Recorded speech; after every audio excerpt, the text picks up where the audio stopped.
Thank y'all for joining another Purge of the BS special edition, Beyond the Bright Lights.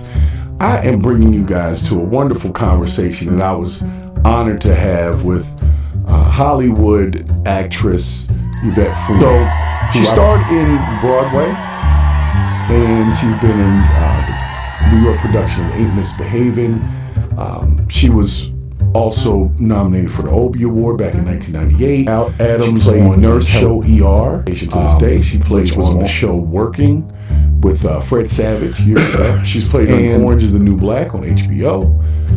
She was on CSI. There was a lot. I had the opportunity to sit down with her, and I want to bring you guys that interview, okay? But before you guys get to that, make sure you like and subscribe to the channel. Thank you for tuning in. Ladies and gentlemen, Yvette Freeman. Hey, how you doing? I am good. How are you? It is wonderful to have you on Purge of the BS today. I am going to pick your brain a little bit, if that's okay. Great. I'd love it. Very few people know that you and I have any connection at all, but the one thing that I want to say first and foremost is, for me personally, you've always been an inspiration to me. And I'm hoping to be able to expound on that in this wonderful interview. So I just really wanted to say thank you for everything that you have done, and thank you for taking this time out with me today. Oh, anytime. All right. Well, we are going to get into some questions and answers here, okay? Because I want to, present your story to the best that I can do. I'm not a professional journalist, but I'm always interested in a great conversation with great people. And I know you to be a great person. I think we're going to have a great conversation. So for anybody that's watching the video, make sure you like and subscribe. Bang the bell, catch all the notifications for all the new videos that we come out with. But I'm going to get into it here with the wonderful Yvette Freeman, who some of you may know as the Nurse Haze from ER. But we're going to get into that in a second. But before we get into that, I just want to know, how did you know that theater was a passion that you wanted to follow? I always was drawn towards it, always. And I started in high school. I've always loved being in front of people, and also that feeling of connection with people. And theater and being on stage connects you. You may not think so, but it does, because there's an energy that goes between the audience and the performer. And sometimes, like on stage, it's great. You can connect like that. You can feel it. On camera, you better connect with the crew or the camera people facing. And we're gonna definitely dive into that, because I'm very curious about that transition as well. And I know that you started, like you mentioned, on stage. How many years were you just on stage before you started to make the transition into film and TV? 17 years. And I went to University of Delaware and studied theater there. So I have a BA in art and theater. Wow. But that just helped me grow up. When I went to New York City, that's where everybody knows about. Special shouts to New York City. Special shouts to New York City. Loved it. Definitely have to give them a shout. Okay. All right. Now, because, that's my hometown. Just technically. And it's the place where dreams are made of. Alicia Keys sang about that in this other song. So maybe we'll get to that in a minute. But somebody sent me a clip of you as Nurse Haze in ER, and I'm going to get to that in about 10 seconds. But before we get into that one, I wanted to make sure that if you had any projects that you're working on right now, that you get a moment to shout those out before we get started. Is there anything currently that you're working on that you wanted to, put a bug in the air and let people know about? Well, I'm directing Fences at Laguna Playhouse come 2025. That's the first show of the next year. Perfect. Okay. I know. I'm excited. So I'm going to show a quick clip over here of you on ER for the folks that maybe didn't get the wonderful opportunity to see that show when it was on the major networks. It's in syndication all over the world right now, and we're talking like 20 years worth of episodes. So, or what was it, 8 years? 15 years. No. It was a lot of years. That's what I know. A whole lot. But this is one of the classic Haze scenes that came to me, and I just Yeah, I'm sure you will. You're gonna love this. You're gonna love this. Hey, check this out. It's a little loud. I'm sorry. First time for everything. What the hell is going on? Saddle embolus, Mark's plan. He's doing an extraction in the ER? Mr. 3 CBC, Chem 7, blood gases IV started. With chases M6, abdominal pain, vomiting blood, NPO, and a nasogastric tube, and... Dr. Venn. What is it, Carter? Well, if Dr. Green is doing embolectomy, I would like to observe it. All right, I'm sorry. Go. Go. What's the matter with you? Lou Chasey, There she goes. Vomiting blood, NPO, nasogastric tube, gastric lavage. you ordered a gastric lavage? No, I wrote it down. You still have to sign it. Nurse, I write my own orders. Nurse, If you're having a problem today, don't take it out on me. I write the orders, you carry them out. Understood? Nurse. What? 84-year-old man, very abdominal pain. Where's his chart? In the rack. So we're gonna let this one play out. I got it. I'll deal with it later as far as the copyright, but I had to play this out. I'll need a CBC Chem 7 coag panel and drop a nasal gastric tube. You gonna write this down? I'm not comfortable taking verbal orders. I think you better write everything down for us. Us. The nurses. Here's his chart. Start writing. When you initially found that particular role, did you have to go to a long audition process, or was it, they just kind of called you up, hey, we got this role, this is for you? Well, no, I had to audition for it, of course. And on the last call, there were one of each of us. There was an Asian lady, me as a black woman, a white woman, and I think a Latino and a Latina. And so we all, did our thing. And when I got my chance to go into the room, which is always, I don't even know why they do this. They put you in a room, which is a whole bunch of people sitting up in there looking at you. And it's small. You're like squeezed in there. It's like tight. I don't get that. But anyway, that's what they do. And I did my part. I was reading it, and it was for the pilot. And the casting director was reading with me, John Levy, who's the best one in Hollywood. And anyway, he was going on to the next scene. And I like, hold it. I gotta turn the page. And I was upset also because I had my Pinto, which was out in the parking lot still smoking. And I was like thinking of this job for ER was going, it won't get me a new car. Just get me to fix the old car. That's how much money I thought. Well, and so then I told him to go on, and he, and we went on and finished the scene. And I got the job before I went home. I mean, they called my people while I was driving. Wow. Because I gave them attitude. I gave them what they wanted. I gave them just me. And that's TV. TV is like, most of the people are whatever the characters, or they're close to it. And it's easy to get at because it's fast.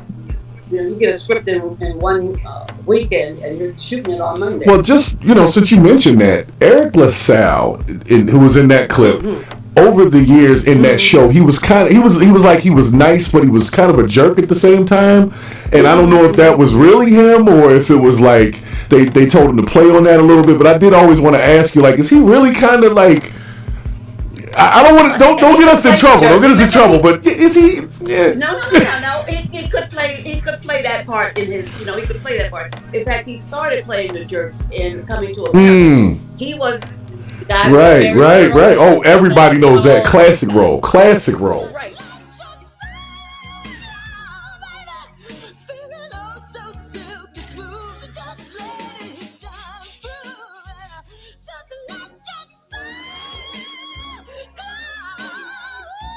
So he was a jerk there. So you just took that and moved it over to ER, and and that was fine. It was good. It worked for us. So was the transition from doing stage for 17 years and then having to go to screen, like, did you immediately stop doing stage altogether, or it was just, you just melted them both together, or how did you deal with that transition?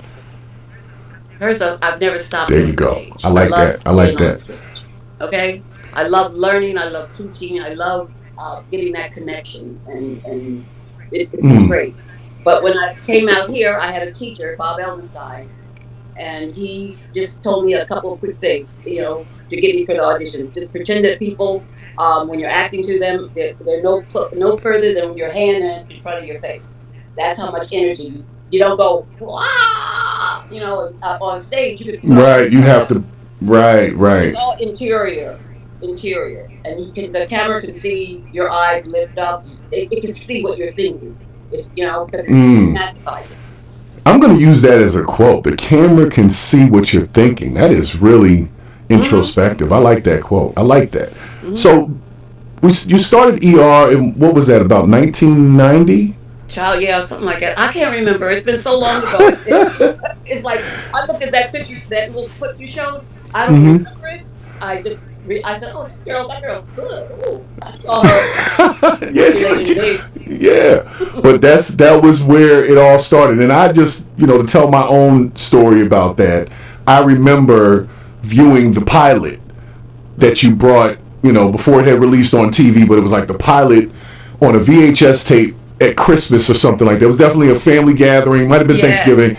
And you brought that VHS tape, and I didn't know that tape was going to become the iconic show that it became. It was just, hey, my aunt got a part on the show. Like, it was, and for most people in the world, we don't all have connections to folks that we see on screen. And so a lot of times we forget that those are real people playing a part. And I think that sometimes fans can get a little crazy about stuff, sometimes in a good way and sometimes in a bad way. But when you're out and about over the years, have you ever had people like approach you and basically approach you as the character that they know you as and say, hey, hello, okay. And is that ever uncomfortable? Did you get used to it? You liked it? How did that feel for you?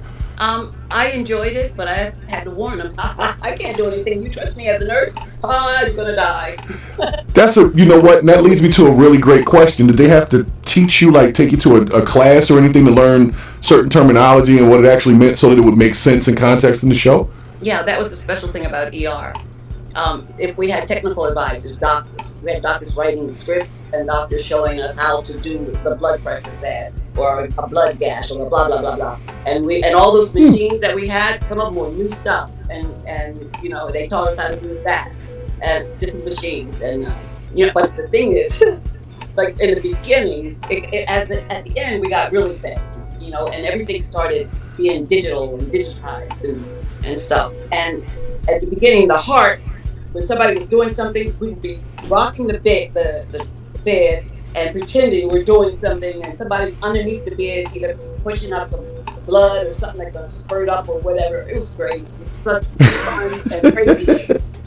Wow. It worked, and then they just got the world changed with all the HD and all that kind of stuff. It made it quicker, so they could do all kinds of cuts and things like that they did before when they worked on just film. So wow. So it became easier. It became easier to do the episodes over time because of the technical advances. Yes, exactly. So with those advances, I know that you did get the chance to work alongside of some of the, people who were considered film stars like George Clooney, and there was a rumor that, excuse my French, but that George Clooney is an asshole. And I told people I didn't hear that, and I heard that you may know that, and I just wanted you to confirm, at least from your experience, is George Clooney a good guy? Back when, he was a wonderful, wonderful guy. He was funny. He's smarter than anything. He's very bright, and he was kind. I never saw that. I think he's okay. Man, I'm proud that I have a little piece of knowing. I'm sure he would. I'm gonna tell you the truth. He was so good looking at the time when I was going back when I could hardly look at him, because how you look at somebody who's pretty. He's pretty. Okay, he's pretty. Okay? Right. And so you just kind of like go, whoo. Like, who made you? Where'd you come from? Like, he was great. So, wow. Yeah. And he still looks good. So there you go. Yeah, George Clooney's definitely done some movies I've been a fan. I've been a fan for years. And I've been a fan for years. So when I heard some, there's always the rumors in Hollywood and the tabloids and they said some things. Yeah, he probably was never like that, but I never met him. So, I see a headline just like the most of the civilization here, and we don't have anything else to, compare it to. So we go with the headline. But I have to ask this question, and you can decline to answer it if you feel so inclined. All right. Is there anybody in particular that came across that set that you would say to anyone else they need to stay away from because they're kind of toxic? Oh, we've had a lot of toxic people on the show now. Is there anybody that you're comfortable naming? No. Okay. Description? That's not right. No, I don't like talking about. I'm not gonna have it. Some Right. of them are already dead, so I don't want to talk about it. Okay. But we had everybody and their mama on this show coming through. They would come through and go do their other jobs. I remember Don Cheadle. Don Cheadle was on the show. I loved him. His character was out. He was kind of, I don't know, sick or whatever. But he went to do Hotel Rwanda from ER. He left the show to go do that fabulous movie. Did I lose her or did we lose the stream? Oh no, I'm here. Oh no. Okay, then you're back. Okay. You were just saying that Don Cheadle was, and then that's where it stopped. Don Cheadle left ER to do Hotel Rwanda. Have you seen that movie? Yeah, I have seen that movie. Okay, that just connected Africa to us. Kind of like this made it more real. That movie was seminal. Is that the right word for it? It was fabulous. And yeah. So Don Cheadle. Yeah. So there was Don Cheadle. Didn't you have? Ving Rhames was there. There was, and in that clip that we just showed, little known fact that I didn't even notice until I saw that clip. Tiny Liston, also known as Debo from Friday, was the guy sitting on that bench saying "nurse," and you say what? Yeah. I never noticed that. So I think he's gone now too. But that's just wild because I'd never noticed that years ago. But I guess after people's careers turn in different directions, then you look back and say, "Oh, you were in this and you were in that." And so it's really great to see that. Now, during ER, you were also doing movies and stuff on the side, and you were just kind of doing whatever you wanted. You stayed on stage as well? I did the show during ER. I did my show Dinah Was. Okay. Didn't you win an award for that or something? Yes. I won a lot of awards. We went to New York. First of all, that's an award right there, to take something from LA to New York. Some doing back then. Because people were like, this is New York actors and this is California actors. California actors should stay out of California. So that was going on. But we got in to New York and the show was a hit. And I got an Obie for playing that. An Obie is like a Tony for all. Right. Okay. And, the show was nominated. My husband was nominated, for an Obie. So shouts to Lanny as well. Just a special shout to him because he's wonderful. He's a wonderful guy. And he's from what I've seen, he's been very supportive of what it is that you've been working on, and whether it's on Broadway or on screen, or you're working on a production, or just everything that you've been working on. I've always seen him, be supportive, and he's a great guy. He's a musical director. I needed him. Okay, that's how I met him. I needed a musical director for Dinah, and there he was playing for another show, and I knew it was Sandra Reeves Phillips, and he was playing on stage with her. He was wonderful, and I said, okay, I got to get this guy. And it took a while to get him because he was working for. Also, he worked for. Oh God, what's the name? Whatever. And he went to Europe, and then he finally came back. So I took that same Pinto that I was driving, and I was making money. I knew it was time for me to get a new car, but it blew up, finished in front of his house. Okay. Wow. And that was wonderful because it was like the buck stops here. Wow. And we hit it off, and we'll be married 29 years from January.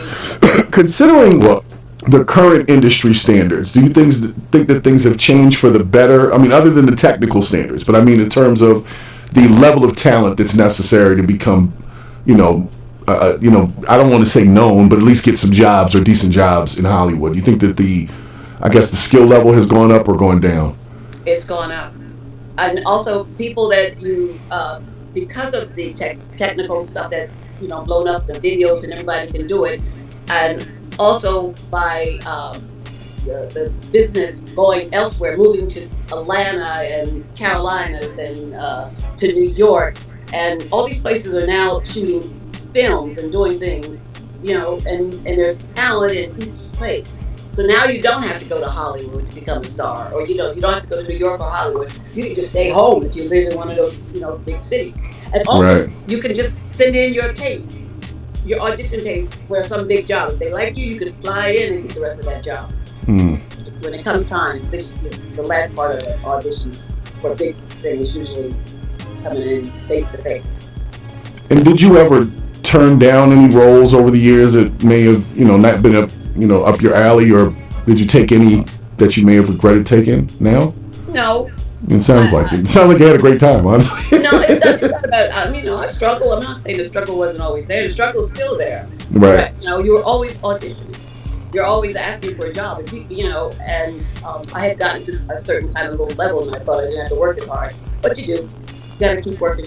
You got to keep that energy out there. It's only so many stars.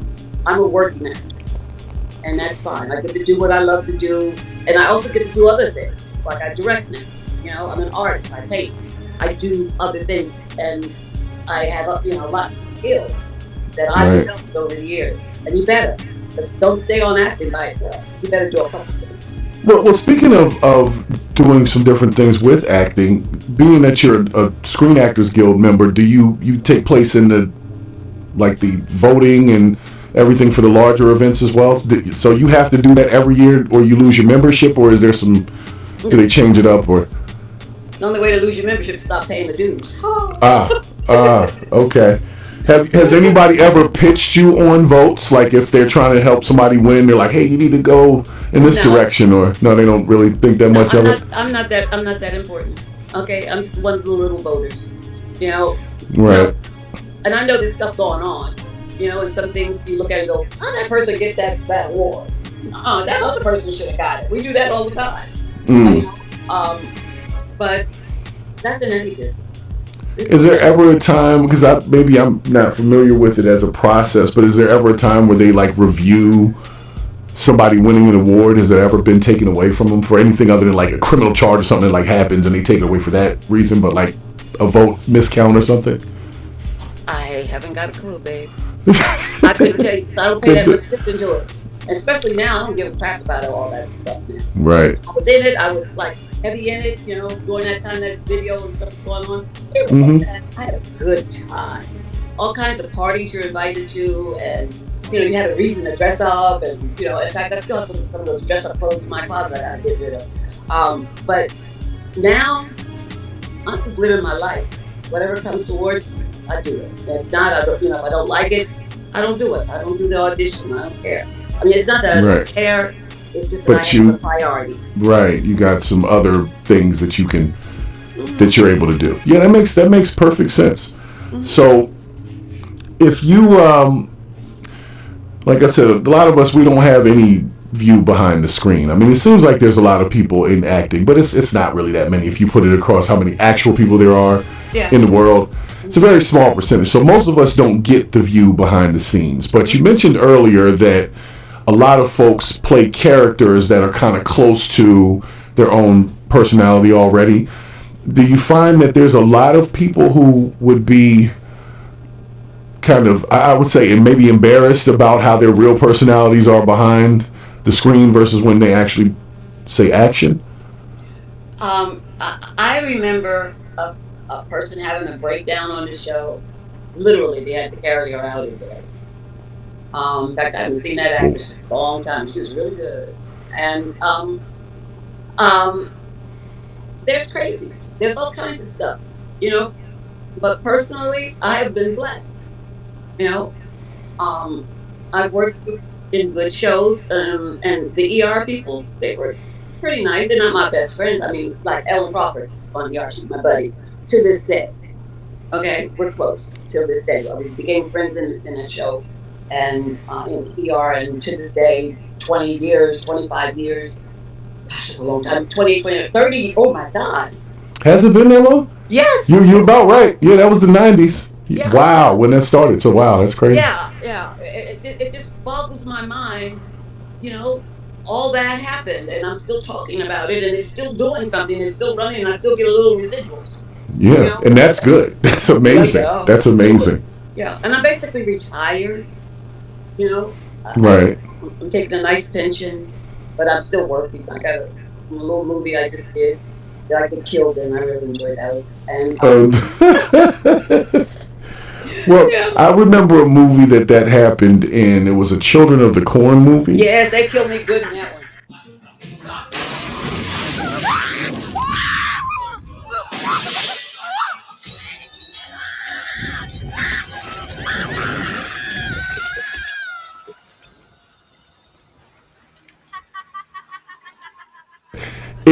It was very traumatic for me. I never seen it. Well, you never told me you were in it before I saw it.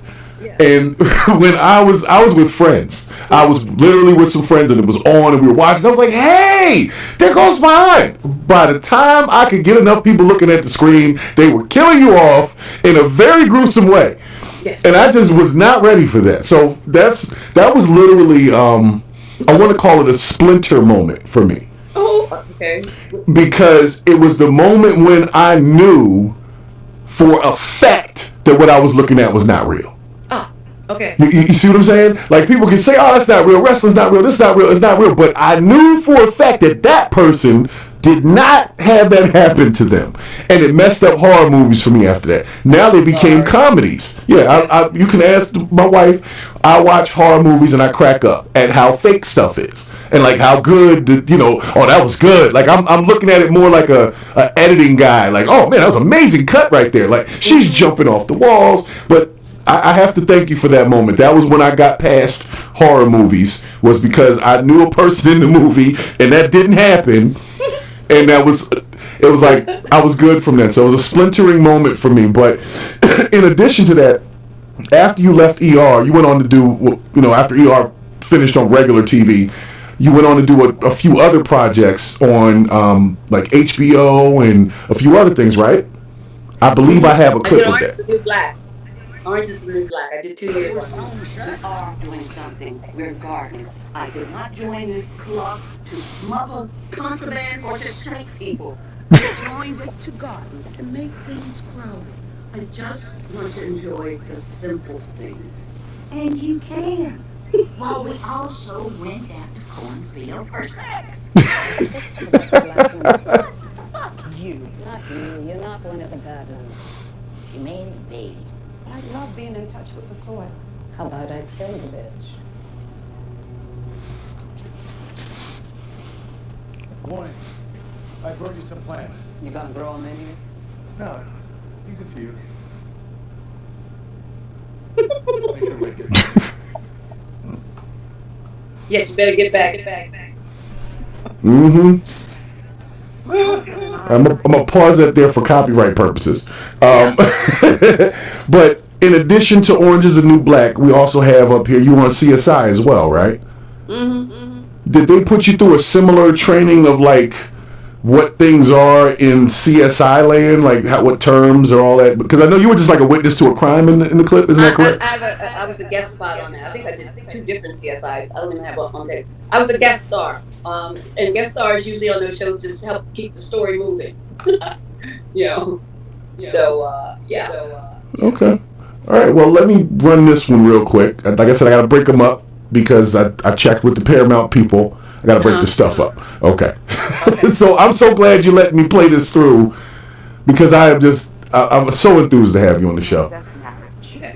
He'd fly into it. Hold on a second. Here we go.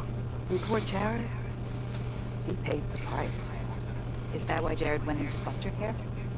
I tried to get him back many times. Miss Hughes, we haven't found any records of adoption for Jared. You won't find any. Jared was dropped at my doorstep by a friend. She worked at a convent, a place where girls in trouble often went. So you're saying that Jared's mother was one of these girls in trouble? Uh-oh, the thing is not running right. Do you know that Jared has a brother? Twin. No, I did not. So these were not in chronological order because I noticed in this one I think you look a little bit younger. So after This is ER, all the same time. it's all around the same time. Oh wow! So You gotta update. This is enough, updated. You can't keep running the same stuff. right. I don't even know what show it is. I know it's Students. This was Pretty Little Liars. This is a movie, right?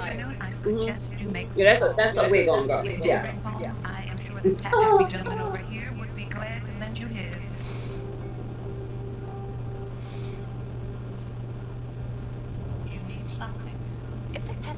morning. Are we allowed to leave the room? They just posted a tornado watch in Delaware County. No one's going anywhere. Absolutely. Now, before we do this last one here, this is Wishful Things. Is this one? This one I had never seen before you sent me the clip right here. So I'm going to bring it back. I'll let you explain the remaining, because we never saw the whole movie. I never saw the whole movie. I saw the other stuff. So I was like, what happened here? It was I shot this myself. It was a TV. We tried to do an internet TV series. Okay, perfect. Okay. Well, let's check it out here. Shit.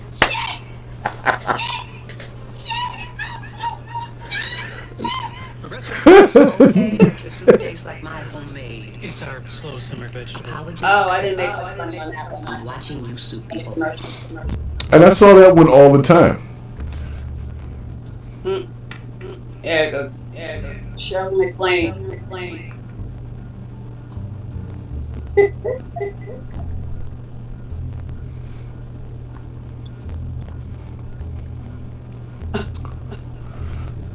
Wow.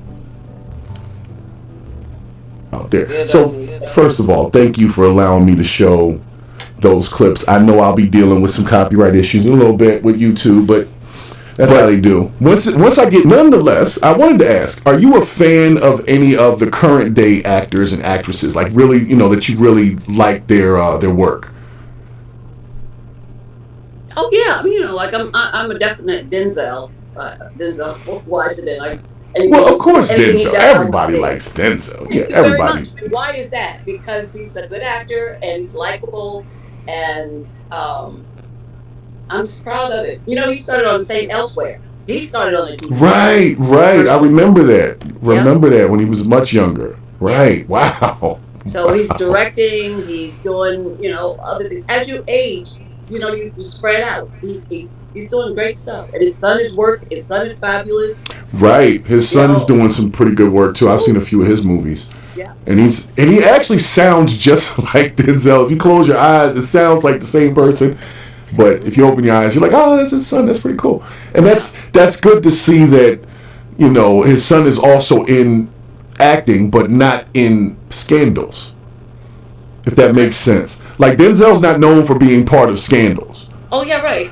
And a lot of celebrity kids, even if their parents aren't necessarily in that, they end up in it, right? Right. And it was just nice to see that.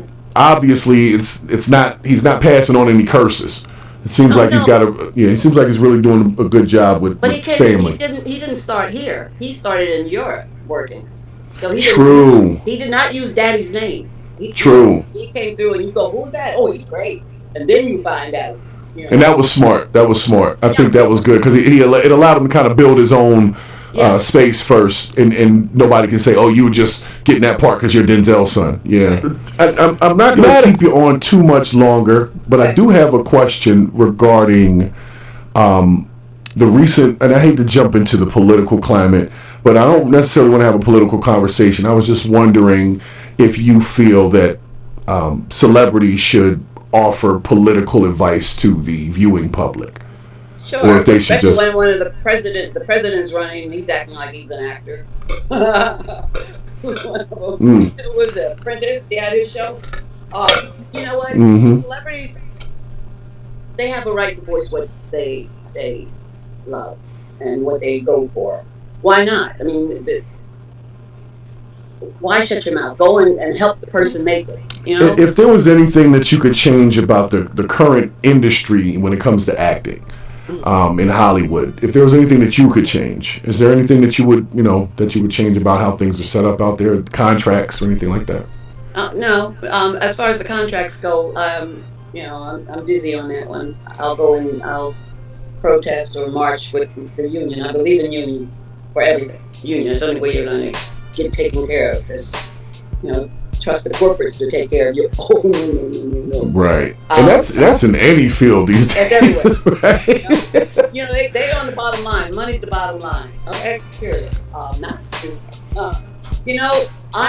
Things have changed in my time, and to me, to the better. I mean, because we all have a camera in front of us. We can write stories. We just got to get them out. We still have we still can't greenlight anything yet, major, but we can do other films and other things that we don't have to go through the way. We don't have to go through just the big boys, the Warner Brothers and this and that. You can produce it yourself. You can get it out there. It's open. It's different. This computer thing is, and putting your movies there on YouTube. That's so fantastic and freeing. It is. It allows you to get your creativity out. Yes. It really does. It really does. Yes. It really does. Yep. And you don't have to wait for the man to tell you it's all right to do a project. You can greenlight your own project. That takes money, but it's cheaper than what it was when I started out. You can get yourself a little camera. You can get a phone and make a movie. True. Well, you know what? I did want to ask about. There was a strike not too long ago from the writers, and I think it was behind some AI kind of situation. Of course, we're the regular public. So much now. Yeah. So, were you in any way? Did you have a side on that? How you felt about AI in the writing of the scripting and things like that, or do you not really? I marched with Screen Actors Guild, and I have nothing. I have no day. All I can do is march and vote. Just like right now, everybody needs to vote. So right. And but no. So in that conflict, was it that the writers were getting paid less because AI was doing work, or because, like I said, I never really understood what the problem was. So I was trying to. AI, the way it's going, it can replicate you and do your show. Okay, so you would say, that's not right. That's me. I'm the one to make money off my body and my voice. And so we have to get that stuff worked out. And in the future of AI can do just about anything now. And just think what it's going to do in 20 years. So they were thinking also of the future. Yeah. True. It's gone. It's blasting out. We got some stuff going on that I think is wonderful. It's going to adapt. For me personally, AI, when it comes to writing, is still lacking in certain information. It's like it doesn't understand sarcasm and context and a lot of things, and so it can't create what the human brain can create. It can create something that mimics it, but it cannot do the exact same. For most people, especially those who had to write or do things like that, when we see something that's created with AI, it's almost like it stands out, and it's almost like something's not sitting right with a lot of it. But some of it is passable, but just when it comes to the writing, when I read things that are, I don't know, it's just like it seems stale at times. It's almost too robotic. But once they figure out context and sarcasm and comedy, like real comedy, if you can teach AI how to do comedy, that's where it'll start to get a little weird. But like if I say stop pulling my leg, AI will think that somebody's literally pulling a leg and not understand that it's just a term, a slang term that we use when we're talking about somebody joking with us or trying to fool us. So once they start really programming it that way, then I think we're going to be in trouble. Right now, I don't think that AI can write as well as an actual writer, like for a show, a movie, like a real writer that's been doing it for years. I don't even think AI comes close. I think it's a good outline, and then the writer can come in and tighten up the AI. That I do see as a thing. But I thought that it was that was what was happening, and people were getting paid less because the AI was doing the outline. That's what I thought was happening with the strike. No. They're talking about the future. Okay? The future of AI is that it will be able to tell a joke. Okay? The future of AI, it will be able to make the picture of yourself an image that looks just like you. That's the future. It's coming. It's pretty close. It's pretty Yes, close. it is. I've definitely seen some stuff that's pretty close. Yeah. And that's where it gets dangerous, because then you can have somebody. I don't see it dangerous. I see it as developing us, making us better if we use it and not, but man has a way of kind of like messing stuff up. That's the danger I'm talking about. That's literally the danger I'm talking about. Well, but then after we mess it up, we fight over it and we make it better. Okay, we make True. it a step. Okay? Because when I use AI, it literally frustrates me because I'm hit my microphone there.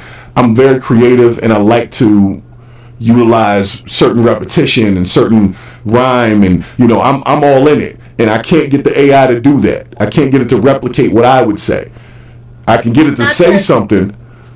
Not yet, but that's what I'm trying to get is one that I can train with my preferences. The thing is that trained AI becomes part of a larger AI through Google, Apple, and all of that. So that's where somebody can take that new AI that you've created and create something that sounds natural. Like, a lot of it's not created here. I'll be honest with you. It's translated. That's why most of it sounds rigid and it might be a little out of place.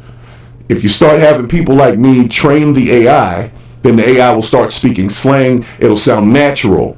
And that's what they're worrying about. So they'll let you train your own, but they won't let other people use the one you create, if that makes sense. They're like, we get rights to whatever you create with this thing, and then we'll divvy it out to the population how we feel. But if I like it as an AI, I can't just say, hey guys, put in my API and my codes, and your AI stuff will come out like this. I can't even replicate it with other people legally. So they got a whole legal thing on top of it about training your own AI. So I worry about that because I don't.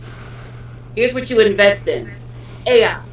Okay, because all it's going to do is just go up and up and up. Because we are, whenever you use the AI feature anywhere, making a picture, making a little letter, or doing what you're doing some poetry or rapping, you are training. It needs to be trained. It's like a baby. And you're putting words and ideas in its little head, and it's just going to grow and get bigger and bigger and bigger. And then it's in one of those it's going to act like one of those kind of movies that's going to run everything. iRobot. You see, Elon Musk just put out some new robots that look just like the robots in the iRobot movie. I know. And He should be ashamed of himself. He needs to stop that. Yeah, no, he's having too much fun. He is. So, and I guess when you have that much money and you can pretty much build all the toys that you want, why not have some fun with it? I don't think, I think Elon's a little weird, but I don't really think he's out to hurt anybody, if that makes sense. Who? Elon Musk. I tell people, most importantly, what we really need to focus on, if you didn't learn anything from the recent situation with Roe v. Wade, is your local elections mean something. We don't pay a lot of attention to the local elections, but local elections mean something. Things are legal in states that are not legal federally because of local elections. So when you really get down to it, you need to be paying more attention to where you live and not so much what's going on in D.C. as far as the elections. I'll be honest, most of that stuff comes down to your local elections. And more people, we get to the ballot booth and we don't even recognize half the names on the local people. The only ones we even know, most of us, are the presidential nominees. Yeah. Right. So I'm a proponent for getting people to be a little bit more focused on the local elections, but I think part of the problem is our media is not focused on them either. Like if the media was as focused on the local elections for the particular viewing areas, people would be more into it. So I do want people to know, if you don't know anything else from Purge of the BS, they want us to be so focused on the presidential election, but really the real decisions are actually happening right there in your town. And a lot of us don't even know what's happening until it's too late. So start paying attention to your local elections as much as you pay attention to the presidential one. And I think that would also help in making America better. I'm not going to say great again. I'm not using that phrasing, just making America better. If I ever run for political office, that'll be my phrase. Hey, let's just make America better. You know what I'm saying? Like better than whatever it is right now, we're just going to make it better than that. Whatever that is. So last question before we get out of here. Would you ever run for political office? No, I'm too old. I only have so many years left, and I want to enjoy them on what I'm doing. No. But you got you for yourself. That'd be I might do local. I'm not messing with the federal. I have no reason to. Yeah, like you said, local is that's cool. Local's where it's at. Local is really where it's at. It really is. That's what deals with the people that come clean up your streets. That's what deals with everything from the prices of taxes locally, the state tax. Mm-hmm. Federal taxes are federal taxes. State taxes are decided in the state. It's not decided by the feds. So if something's going up in price, it's normally a state thing. It's not the federal government you need to be worrying about. You need to be paying attention to when they say, yeah, we're going up on the state tax from 7% to 10%, stuff like that. Start voting on the minimum wage. That's another thing that's state. Whoa, yes. Mm-hmm. So, state. That's what I keep telling about. State. Okay. But anyway, I am so glad to have had you on. I'm going to let you get on out of here. But this is just part one. I'm going to bring you back on in the near future, and we're going to discuss some other topics that are going on with the relevant climate in the U.S. And I want to get your perspective on it because we do represent two different generations. Yes. And a lot of times it's the best conversation happens between generations. So with that being said, I just want everybody, we're going to give it up for you one more time. Thank you to the wonderful Yvette Freeman for stopping in. All right.